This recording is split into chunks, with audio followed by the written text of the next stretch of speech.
speciale morgenschildering. Een uitstalling in het historisch centrum Ljouwert. Een nieuwe biografie. En een grote Saskia-viering voor de betterdag van Saskia Uilenburg, de vrouw van Rembrandt.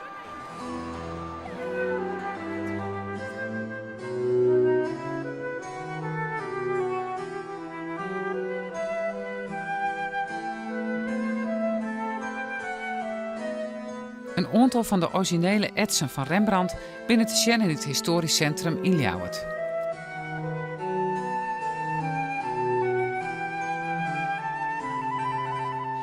Opvallend is dat er 2 biografieën over Saskia schreeuwen binnen. Een Amerikaanse uit 1893 en een Franse.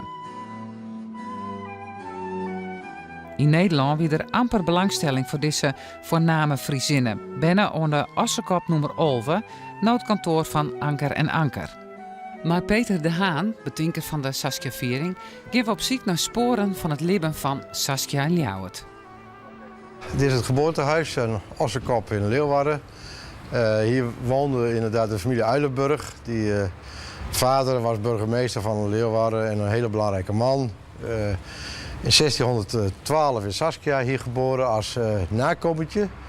En zijn biograaf, de biograaf van Rembrandt, noemde Saskia eigenlijk ook het oogappeltje van pa Uilenburg.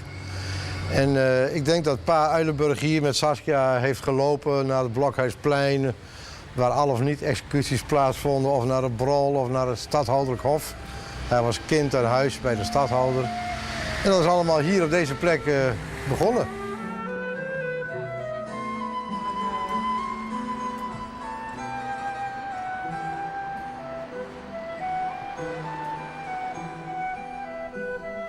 De vader van Saskia, Rombertus Uilenburg, was hier rechter, 12 jaar lang. Een van de hoogste rechters van Friesland.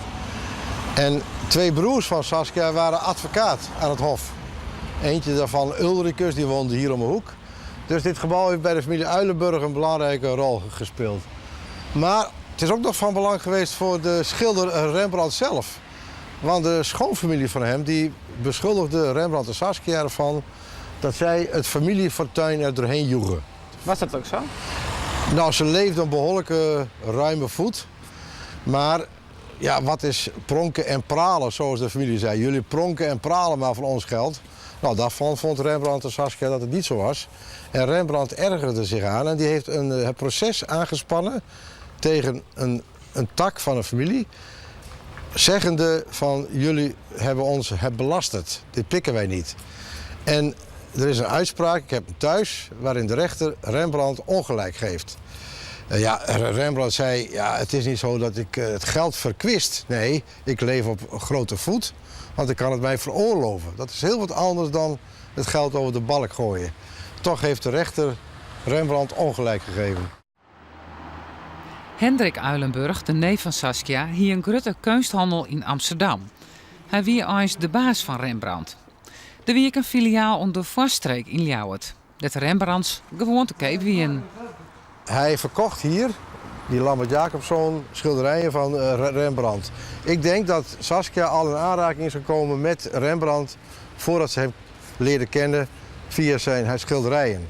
Oh ja? Toen hij overleden is, die Lambert Jacobson, toen kwam ook een inventaris naar voren waaruit bleek dat hij ook echt Rembrandts of kopieën van Rembrandts had verkocht.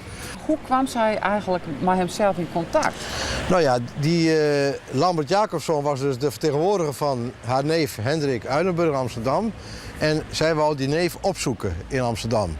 En dat heeft zij toen gedaan. En toen ze 1 keer bij hem kwam, toen Rembrandt die werkte en woonde bij Hendrik Uilenburg thuis. En toen hebben ze elkaar gezien. En Rembrandt, zegt men, viel als een blok voor deze Friesin.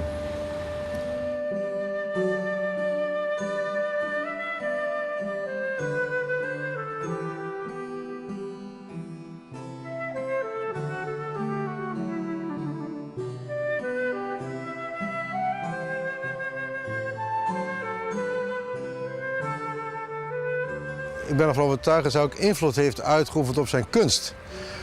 Ze hebben samen, dus zij heeft talloze malen voor hem model gestaan. In hele exotische uitdossingen, daar moeten ze samen over gepraat hebben en lol over hebben gehad.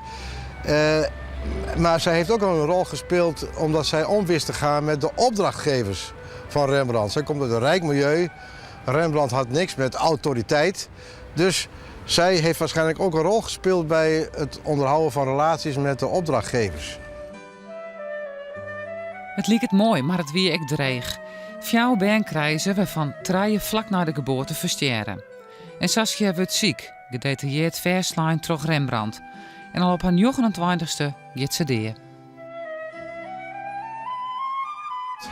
Daarna is hij met een huishoudster een relatie gehad, Geertje Dirks. En uiteindelijk met Hendrikje Stoffels ook een nieuwe relatie opgebouwd. Maar hij is niet met die Hendrikje Stoffels getrouwd. Want dan had hij het familiefortuin naar Uilenburg terug moeten geven. Zo keen was dus Rembrandt wel. Ja, want dat hier Saskia even in haar testament nog opnam. Die heeft wat dat betreft over haar eigen graf heen geregeerd. Ja. Er binnen dus nog sporen van de Uilenburgs, Saskia en Rembrandt. Bij de Oldenhoven is bij de doopakte van Saskia in Stien te zien. Maar is het genoeg? Iedereen kent de connectie tussen Leiden en Rembrandt, en Amsterdam en Rembrandt. Maar die tussen Friesland en Rembrandt, die mag wel eens gehoord worden. Ja. Het onderbelicht eigenlijk. Ja, dat vind ik wel. Want hoe doen ze dat bijvoorbeeld in Frankrijk met Van Gogh? Ja, overal waar Van Gogh maar een voetstap heeft neergezet, dan zie je dat gehuchtjes een ansiekaart maken en die zijn daar trots op. Wij hebben die cultuur wat minder. Een onsje meer mag wel voor mij. Voor een grote publieke belangstelling wie er dan oude sneun de grote Saskia-viering in de Jacobijnenkerk in Ljouwert. Een stil gebaar.